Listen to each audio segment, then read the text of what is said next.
So I'm going to start with an overview of the tense system, which means that before we get into all the details of individual tenses, we're going to look at a few general issues, and primarily we're going to be looking at how the tenses are formed. Now, one of the main things we need to look out for is that the form and the function are often quite complex in their relation. You might have one form or one word that can have more than one meaning, more than one function. So looking, for example, at modal verbs, which is a simple example of this, the modal verb could express ability. When you say you're able to do something, you can do it, but equally it could be expressing permission. You're allowed to do something.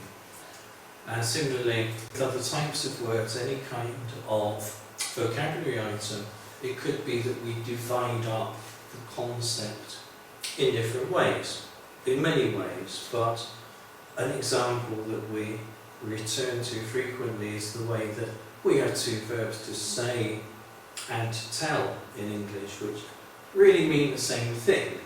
They have some grammatical differences. As far as our learners are concerned, whether our learners might be French or Greek or whatever, to them it's one word. Or the word to make or to do, for many people it's actually one word, it's the same word. So it becomes very difficult for them to learn where they have to use make and where they have to use do. And the same kind of thing applies also with the tenses. Just as not every language has a different word for make and a different word for do, not all languages have the same tenses. And even quite similar languages, languages that belong to the same family, languages within Europe, might have quite different tenses. For one example, what we're going to be looking at in the next session, the present simple, the present continuous tenses. In French or in Greek, to stay with those examples, there is no difference. They only have one present tense. So if you want to make the point that you're in the process of doing something, perhaps in French you could say je suis en train de faire something, or you need to use some sort of a marker, like at the moment, to make that distinction. There's actually only one tense for present time. And then, even where they do have essentially the same tenses, the way that the tenses are used might have significant differences.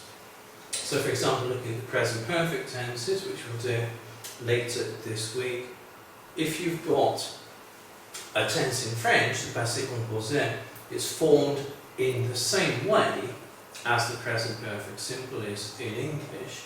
So you've got your auxiliary verb to have, and you've got your main verb in the form of the past participle. But usually that corresponds to the uses of the simple past in English. You've got a tense that looks just like present perfect, but is used like the simple past. So French learners of English, for example, seeing that, are going to be wondering, well, how is this used? Is it used when we're talking about an action that occurred at a specific time in the past, like our passé composé? Of course, no, it's not. So that's a potential source of confusion. And then also, the various functions that a tense can have are distributed across a variety of different tenses in other languages. So again, something we'll return to when we look at the present perfect in particular. We'll see examples of different functions of the present perfect simple in English, each different function corresponding to a different tense, for example in Greek. And so you might find you've got a use of the tense which doesn't correspond to what the learners are familiar with. Or in this set of examples, we've got the form here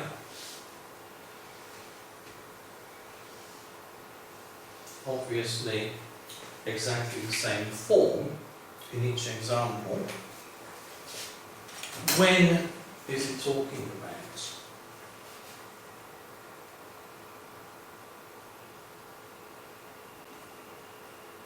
Interest is and present form. Mhm.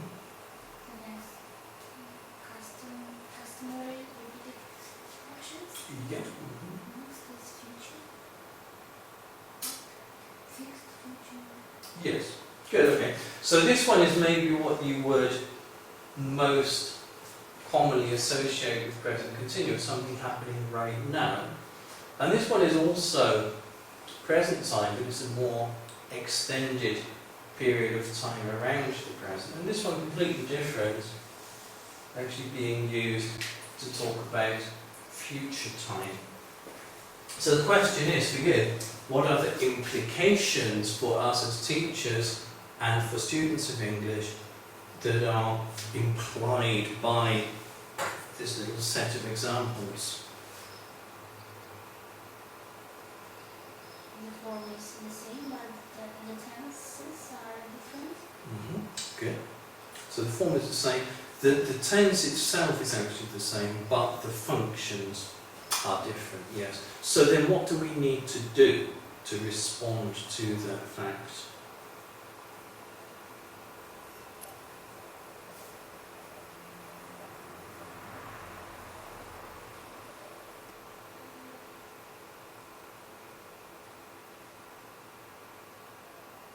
How can we get our learners to understand and to use this tense correctly? Pay attention at the words like next week, next day, is now. Okay, good. So one thing we'll do is point out the kinds of words or phrases, these lexical markers that tell them when we're talking about. The context can help also. Certainly the context.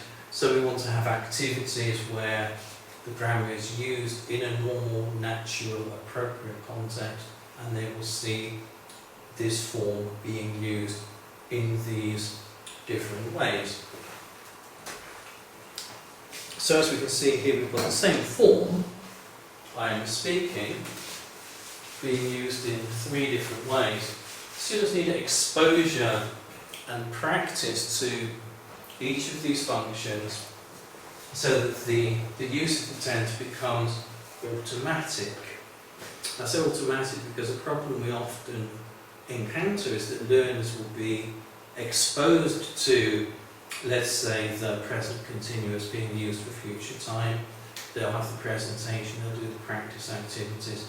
But if it doesn't become automatic, it's not part of their production, it's not something they will naturally, spontaneously produce in communication.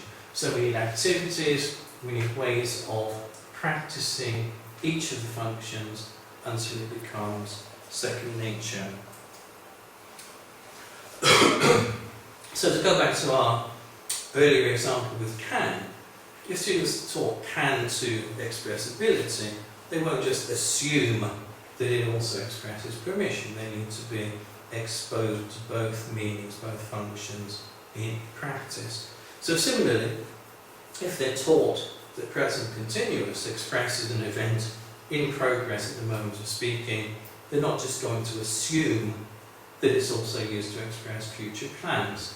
That needs to be made explicit through presentation, through context-based activities. So it's not enough just to present the tense as such. Each function of each tense needs to be presented separately and practiced in a kind of communicative situation where it's going to be used, where it does naturally occur.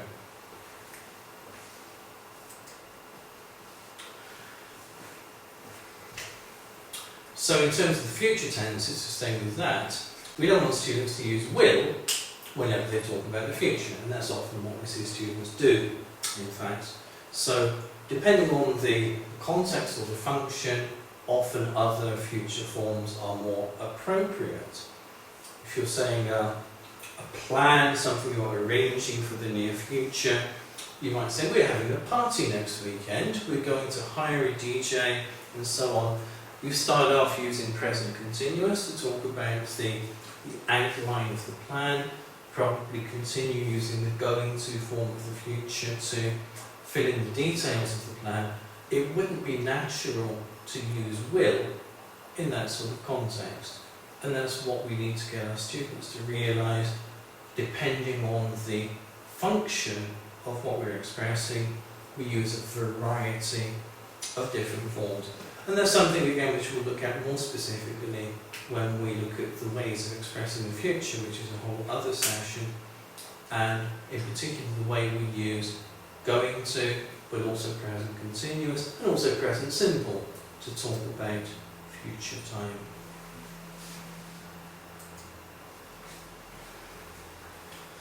And then if they're learning a tense as a tense, so they're learning, for example, present continuous, we need students firstly to realise, okay, it's called present continuous, it is associated with present time, but it doesn't talk only about the present. And in our coursebook, particularly for young learners, but any kind of beginner's coursebook generally, it's the first tense that they learn. You'll normally start off having the imperative, stand up, look, read, and then the first actual tense is the present continuous. So particularly in the books for the young learners, you have things like I am running, Maria is jumping, and so on. But in fact, in a normal situation, you very rarely need to say what you're currently doing, because the people you're with can see what you're doing. Now, it could be you're talking about a plan, a project that's in progress, like our second example in the set we had before. Could be you're talking on the phone and you're relaying to the person you're speaking to on the phone what's happening in the situation where you are. Or there could be various other communicative reasons for using the present continuous to say what's happening right now. You might say, for example, please be quiet, I'm trying to read. Or listen, I'm talking. Or something like that. But usually you don't. Normally people who you're with can see what you're doing. You don't need to use the present continuous to describe the action currently in progress.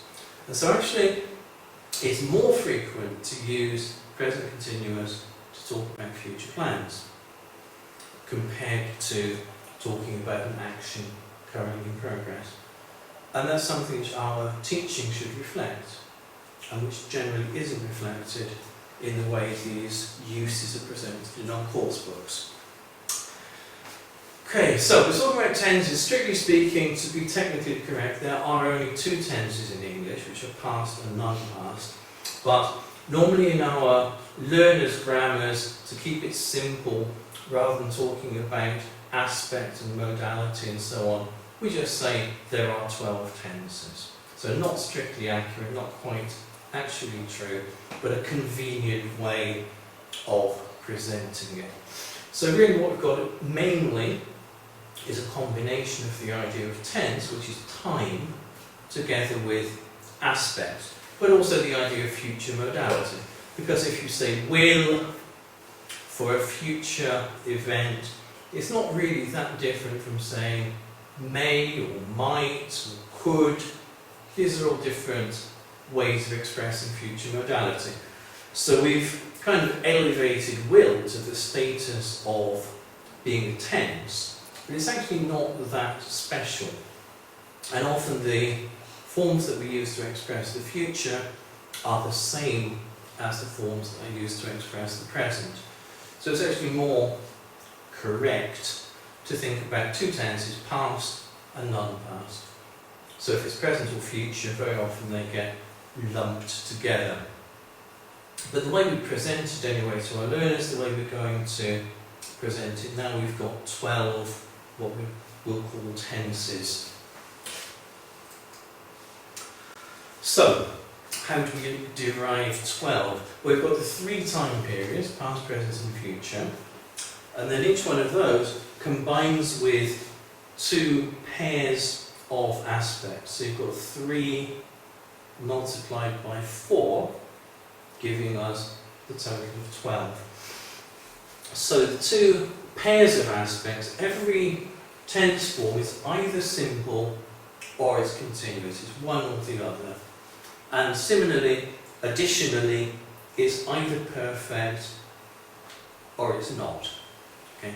In some languages you might describe that as being imperfect. Like we talk in French about imparfait.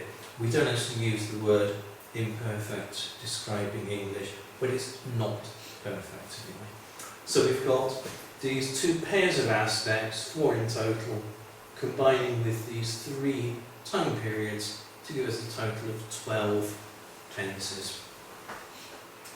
So for example, if we're looking at the present, we've got the non-perfect in the simple aspect, I take, or to make it present continuous, I am taking. Present perfect simple, I have taken. Present perfect continuous, I have been taking. So you've got 4 forms there for the present, and similarly, as we'll go on to see, you've got 4 corresponding forms for the past, another 4 for the future, to give us a total of 12. In terms of their meanings, the simple aspect, in very broad general terms, is talking about an action that's somehow complete, it's a single unit. Not all of these examples quite conform to that general description. If we say he worked in London for 10 years, that's quite a neat example of what we're saying here. He worked, it's finished. In contrast to he was working, which is still past, but it gives us more of a feeling of the ongoing activity and duration. We say he worked, it's just done. Or past perfect here, they had drunk all the beer before the party began. A complete action. Very often, as in most of these examples, finished before another action or at a specific time in the past, or equally at a specific time in the future. So in contrast to the simple aspect, the continuous, we're looking at the duration, we're looking at an action in progress, often an action of short duration or a temporary situation. So something's happening at the moment, I'm writing at the moment. An action that was in progress when something else happened, or an action that will be in progress at a specific time in the future. So we're looking at the duration, we're looking at the activity itself rather than a finished result. And then the perfect aspect, well, we said these are pairs, but the non-perfect aspect is just what's left when you take away everything else. So looking at the perfect aspect, very often it's talking about an action completed before another, and often also it's talking about something that happened at an indefinite, unspecified time. So if we're talking about a general experience, we're not saying when. I've travelled all over the world, not giving any time reference. Combining the perfect with the continuous aspect, she's been working for half an hour, so you've got the duration linked to the continuous aspect, but also it's an action that's been in progress up to the present time, and so that's present perfect continuous. And here, these last 2 examples combining the perfect aspect with future simple. So making that all together future perfect simple or future perfect continuous.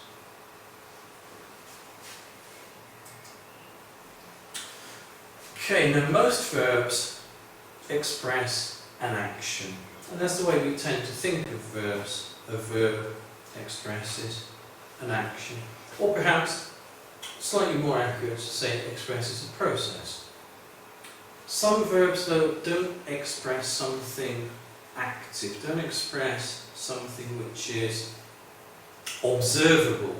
It's a state, such as an emotional state, how you feel, also something you perceive with your 5 senses. And these types of verbs, because of their meanings, don't have a continuous aspect. So we've got here examples of things which we don't actually say, examples of verbs that aren't generally used in the continuous aspect, although, like pretty much every rule in English, there are exceptions and there are ways of using them where they can be, at least some of them can be in the continuous aspect. You say something like, I'm loving it, or I'm still loving you, something like that. So, to kind of round up this idea of functions, the functions or the meanings of each tense are quite a large, complex area. That's why we have several sessions looking at different tenses, looking at 2 tenses or 4 tenses in combination, looking at the way we teach those, particularly about the meanings and the functions. But in terms of the forms are not such a complex matter. English doesn't have different conjugations of verbs, as many other languages do. So that means there's a lot less to learn. Now, for example, you're learning French. Firstly, you'll need to learn to conjugate a few irregular verbs, and that's quite similar in English as well. The verb to be, to have. This wouldn't really be so much of an issue in English because the verb to go isn't used as an auxiliary, but it's still a highly irregular verb. So you might learn a few irregular verbs like that also in English. But then mainly what you do when you're learning a language like French or Greek is to learn conjugations. So you start off with an example of each conjugation. So you learn, for example, these verb endings for each person, how they change in the present tense. And then once you've learned a verb to exemplify that, you then go on to learn that there are lots of other verbs that do the same thing. And then you go on to learn other verbs that have different endings. And then when you've got lots of those, you start to learn other tenses as well. So there's a lot to learn, and there's a lot to learn primarily because although 1 or 2 of them might be identical, you've got, in essence, 6 different endings, and that's just for one conjugation in one tense. And depending on the language you're learning, there are lots of different conjugations. Now, this kind of process doesn't apply in English. Because there's so few different forms, we just saw now actually 5 different forms in conjugating the present tense of the verb aimer. That's as many as you get in total in English. So we don't need to learn how to conjugate verbs like that. What we do is learn how each tense is formed, and then once you know in general terms how the tense is formed, that can apply to pretty much any verb. The only other thing you need to know is the 3 principal parts. So if you find a verb that you don't know, probably the first thing you do is look in your book to see, is the verb irregular? And you'll find a little table like this in the back of your book. So you'll scan over that, see if your verb is listed there, and if it's irregular, you find it there. What you find is the infinitive, simple past, past participle. If you don't find it there, that means it's regular. So a regular verb, something like to play, will always have the ed suffix both for the simple past and for the past perfect.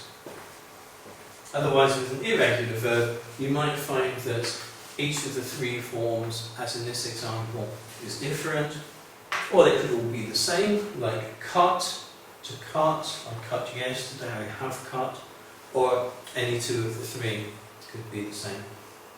So if your verb is in the table, you found it, you see what those three forms are. Simple past, of course, is a tense in itself.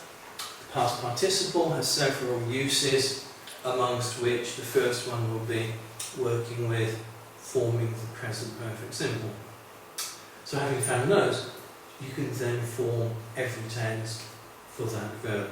If you don't find your verb in the list of irregulars, you know it's regular, so you know that possibly with some minor spelling variants, it's going to form the simple past and also the past participle by adding ed. So we're going to practice now forming each of the tenses. And before we begin to do that, you're going to need to prepare in your notebooks. We're going to copy the chart that I'm about to show you. You need a large page in your landscape format, so you've got plenty of space. And in each of the rows, in each of these 6 rows, you need space to write 3 lines. Okay, so now you've got your tables ready. You can see we've got here the top 2 rows are the future. The bottom half is future perfect, but all of this is future. Then the present here, the lower half again is perfect. Past, the lower half is perfect. So all of this is present, all of this is past, all of this is future. And then for each of those we've got the simple aspects and the continuous aspects. So, beginning with the present simple and using the verb to take as an example, we want to add the 3 lines in that row, the affirmative, the interrogative and the negative form. So I'll give you this one as an example. The present simple, not perfect. We've got the affirmative, I take, question, do I take, and the negative, I do not take. Okay, so are these forms the same for every person? No. What's different? Good. He, she, it simply does. So add that one in next to your first example. Okay. And now we want to continue to complete each of the other tenses. So carrying on now with the simple past. Go back. So the next one we want is this one. What would it be? Yes, good. I took. And then the interrogative form.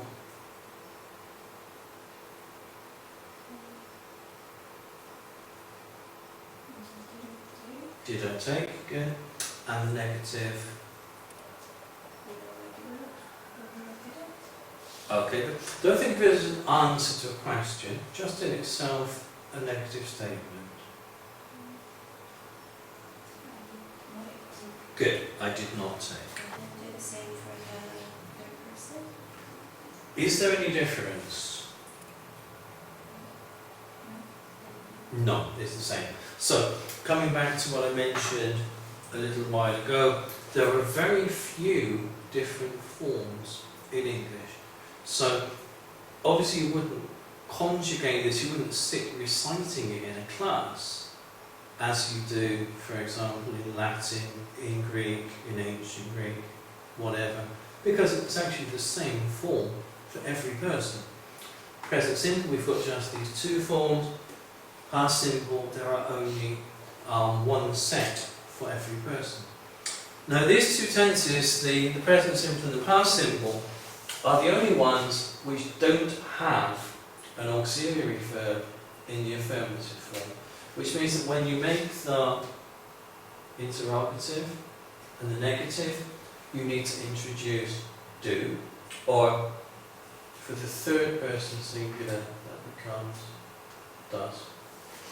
And then notice that when you have the question and the negative for the third person singular, the ending here, this S that we add,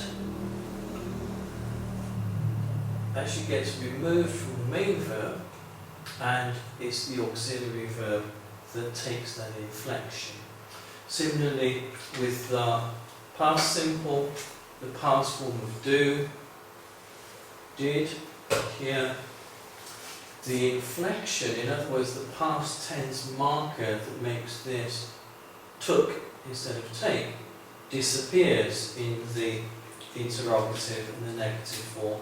So here the main verb reverts to the initial form take, and it's the form of the auxiliary change from do to did that shows us that it's the past tense there.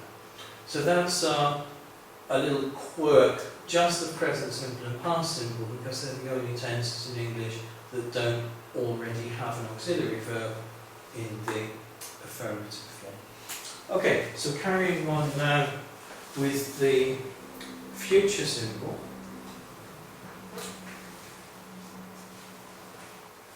Okay, so what form do we have for future simple? I will take. Good. I will take. And is that the same for every person? Mm-hmm. Yep. So it could be sometimes we might see shall being used, but that's really a little bit different, and we certainly do in normal, everyday, modern English use will for every person. So, moving on then to the perfect aspect, starting here with the present perfect. Have I taken? Good, I have taken. And then question. Have taken. Yep, and the negative. Good. And now continuing down here with past perfect. I have taken. I had taken. I have taken. And I haven't taken. Or Good. is it I will have taken or I was taken? That's right. Yeah.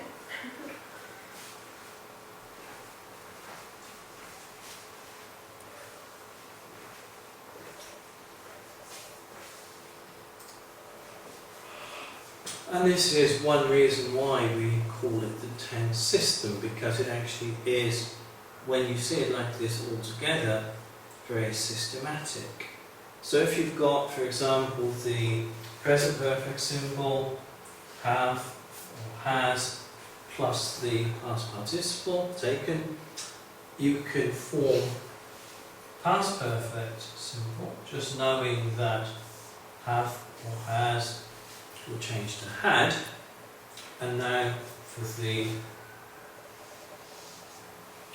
future perfect simple, we have changed to will have, and once again followed by the past participle. So it's very systematic. Once you've got one, you can build up the others on that basis. And also the way within each tense we form the interrogative, very systematic. We mentioned before that the present simple, the past simple are the only ones that don't have an auxiliary verb in their affirmative form. It's just a single word, took or take. So for all of the others, you've already got an auxiliary, you've got will to make it future, and all of these. So we know that it's future whenever you see will there. We've got have,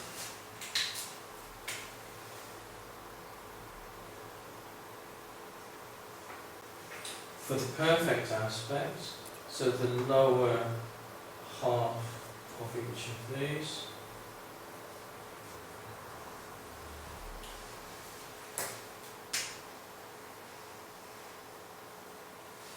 And in order to make the interrogative form, we simply change the order of the subject and the first of however many auxiliary verbs we have. So, I will becomes will I, or I have becomes have I. If you've got two auxiliary verbs, you just move the first one in front of the subject. So will I have, not will have I taken. Okay, so that's the simple aspect complete. And now carrying on with the continuous aspects and starting again with the present non-perfect.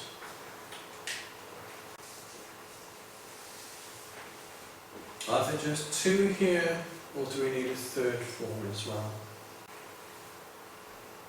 Good.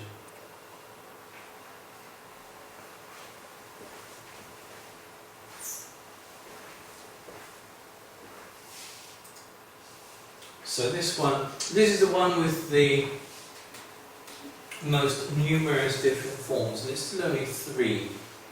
So am for the first person, is for the third person, and are for all the others.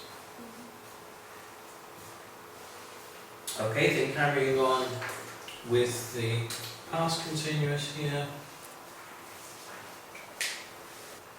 Okay, so usually it's the third person of the singular, he, she or it, which tends to be different from the others. Here, the third person, he, she, it, is actually the same as the first person in the verb form. But the one that's different from those two, the were, is used with every other person.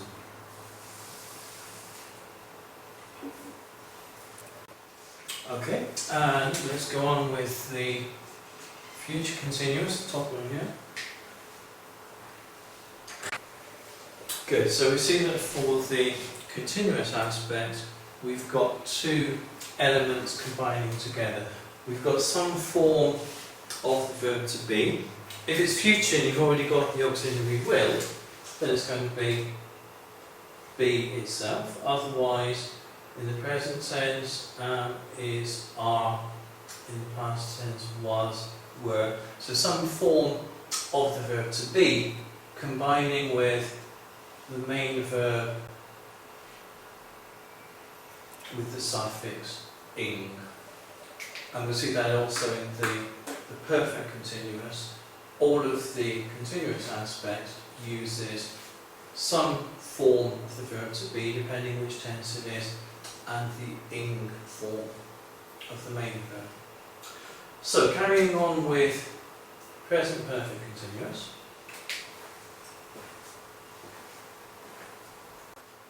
What do we need here for he, she and it?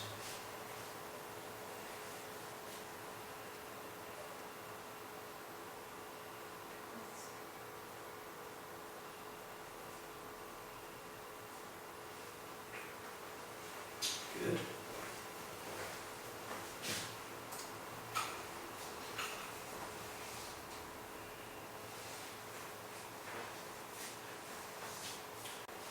Okay, so now the past perfect continuous down here.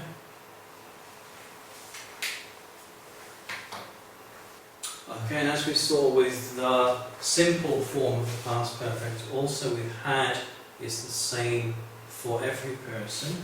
So same thing here with past perfect continuous. Just the one form for every person. And then finally, the future perfect continuous. So the last one, the most complex one, because we've got now three auxiliary verbs. So as we saw over here, using the auxiliary will to make it future, which We also have here, using have, like all of these, to make it perfect.